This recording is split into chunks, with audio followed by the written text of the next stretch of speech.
Hi there, my name is Ronnie, and today English is going to be taught by me. I'm going to teach you English. And this is going to be a grammar lesson. Everyone shudder. Oh, not grammar. It is. I think this is a very difficult, hard to understand lesson.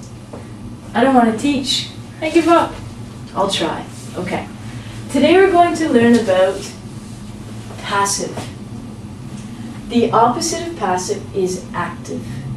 In our everyday goings-ons, we usually use active sentences. An example of this is I eat lunch. Okay? In this sentence, the focus or the importance is on the subject or me. Okay?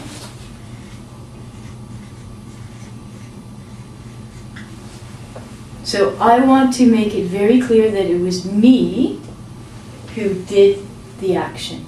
So I put me first. Next comes the verb. And lunch is our noun.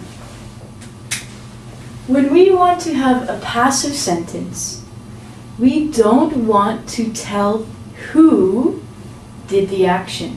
What's important is that the action was done. So to make the sentence passive, we're going to change the verb position, the noun position, and we're going to even eliminate or take out the subject. This is how we do it. We start with the noun. And we say, not lunk, lunch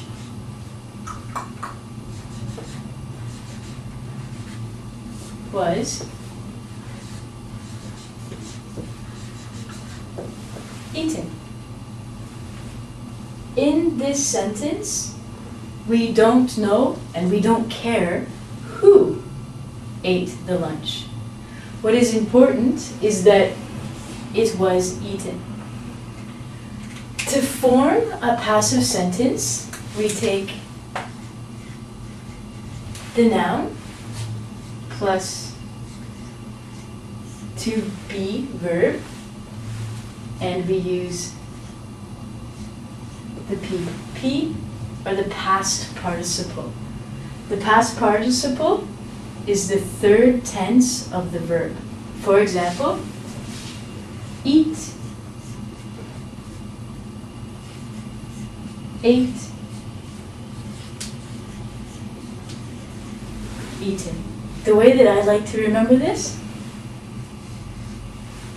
we pronounce this like the number 1, 2, 3, 4, 5, 6, 7, 8. Eat, ate, eaten. So when we make a passive sentence, you always have to put was and the past participle of the verb. You also have to know when or why, very important, we actually have to use the passive. As I said before, we use it when we don't want to tell the person who did the action. Maybe we simply don't know who did the action, or it's a secret.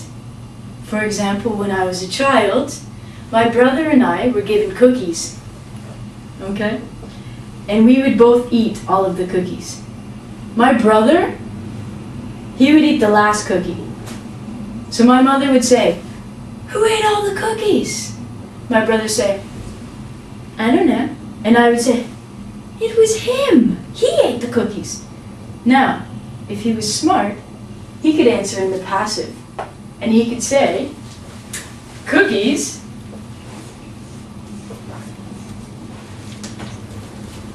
were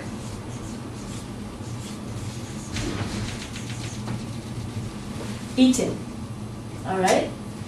You have to be careful here because cookies is plural, you need to use were. So if it is a plural noun, we need to use were. Lunch is singular. So with the singular noun, we use was. And you always need the PP or the past participle. One really good example of when you really need to use the passive is this. We have hair. Sometimes it grows very long.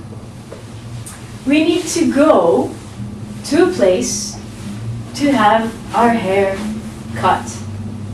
If I use an active sentence, I would say, I cut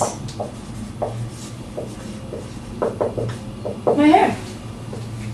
But most of the times we do not cut our own hair. Probably because we can't get the back and it's pretty dangerous and you probably look funny as well. So, in this case, you need to use the passive. You need to say, my hair, and we don't need a capital on that, was cut. We don't know who cut it, and we don't care who cut it, okay? If you wanted to include who did it, you can say by and then the person. So for example, I can say my hair was cut by Bobby. Bobby the barber cut my hair.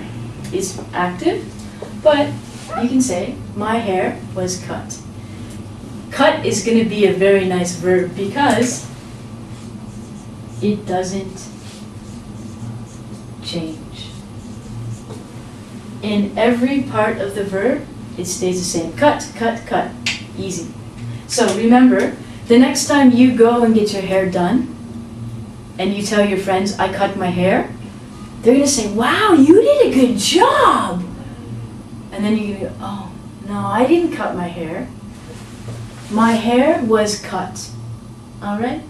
So I hope this clarifies the difficult grammar that we have in English of passive. Please go to EngVid.com and you can have a quiz and you can test your knowledge on the passive.